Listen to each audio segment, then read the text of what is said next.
Assalamualaikum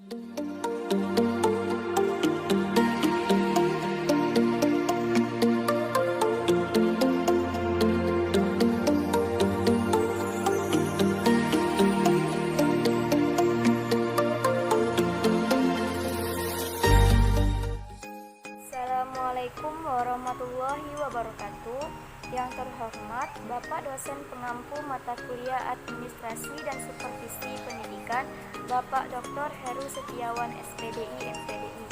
Sebelumnya, perkenalkan, nama saya Rizky Rifajo dari jurusan Pendidikan Agama Islam semester 4 Lokal D. Baiklah, di video kali ini saya akan menjelaskan materi saya yang berjudul tentang pengertian supervisi manajerial, tujuan supervisi manajerial, prinsip-prinsip supervisi manajerial, serta metode dan teknik supervisi manajerial. Pengertian supervisi manajerial adalah supervisi yang berkenaan dengan aspek pengelolaan sekolah yang terkait langsung dengan peningkatan efisiensi dan efektivitas sekolah yang mencakup perencanaan, koordinasi, pelaksanaan, penilaian, pengembangan kompetensi sumber daya manusia, kependidikan, dan sumber daya lainnya. Selanjutnya ada tujuan dari supervisi manajerial. Yang pertama, meningkatkan mutu kinerja guru. Yang kedua, meningkatkan keefektifan kurikulum sehingga berdaya guna dan terlaksana dengan baik. Yang ketiga, meningkatkan keefektifan dan keefisiensian sarana dan prasarana yang ada untuk dikelola dan dimanfaatkan dengan baik sehingga mampu mengoptimalkan keberhasilan siswa. Yang keempat, meningkatkan kualitas pengelolaan sekolah, khususnya dalam mendukung terciptanya suasana kerja yang optimal. Yang selanjutnya, siswa dapat mencapai prestasi belajar sebagaimana yang diharapkan. Selanjutnya ada beberapa prinsip-prinsip supervisi manajerial. Yang pertama, pengawas harus menjauhkan diri dari sifat otoriter. Yang kedua, supervisi harus mampu menciptakan hubungan kemanusiaan yang harmonis. Yang ketiga, supervisi harus dilakukan secara berkesinambungan. Yang keempat, supervisi harus demokratis. Yang kelima, program supervisi harus integral. Yang keenam, supervisi harus komprehensif. Yang ketujuh, supervisi harus objektif. Selanjutnya, ada metode dan teknik supervisi manajerial. Yang pertama, monitoring dan evaluasi. Apa yang dimaksud dengan monitoring?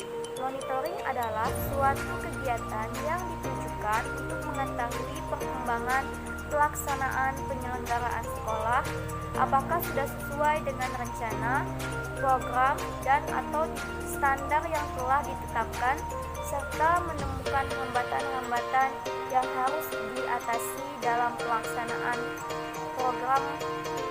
Monitoring lebih berpusat pada pengontrolan selama program berjalan dan lebih bersifat klinis. Melalui monitoring dapat diperoleh umpan balik bagi sekolah atau pihak lain yang terkait untuk menyukseskan ketercapaian tujuan. Aspek-aspek yang dicermati dalam monitoring adalah hal-hal yang dikembangkan dan dijalankan dalam rencana pengembangan sekolah. Dalam melakukan monitoring ini, tentunya pengawas harus melengkapi diri dengan perangkat atau daftar isian yang memuat seluruh indikator sekolah yang harus diamati dan dinilai. Selanjutnya ada evaluasi. Evaluasi ialah kegiatan yang ditujukan untuk mengetahui sejauh mana kesuksesan pelaksanaan penyelenggaraan sekolah atau sejauh mana keberhasilan yang telah dicapai dan kurun waktu tertentu. Yang kedua ada refleksi dan focus group education. Sesuai dengan paradigma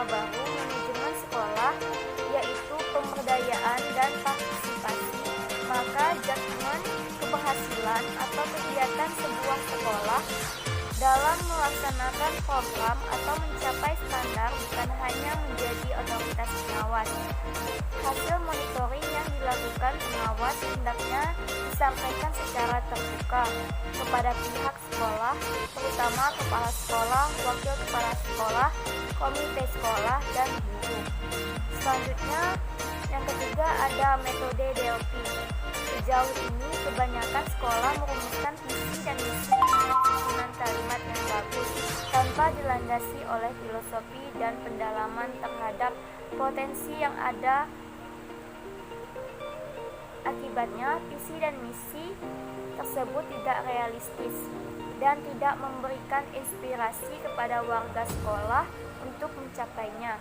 Metode DLP merupakan cara yang efisien untuk melibatkan banyak stakeholder sekolah tanpa memandang faktor-faktor status yang sering menjadi kendala dalam sebuah diskusi atau musyawarah. Misalnya, sekolah mengadakan pertemuan bersama antara sekolah, dinas pendidikan, tokoh masyarakat, orang murid, dan guru, maka biasanya pembicaraan hanya didominasi oleh orang-orang tertentu yang percaya diri untuk berbicara di dalam forum.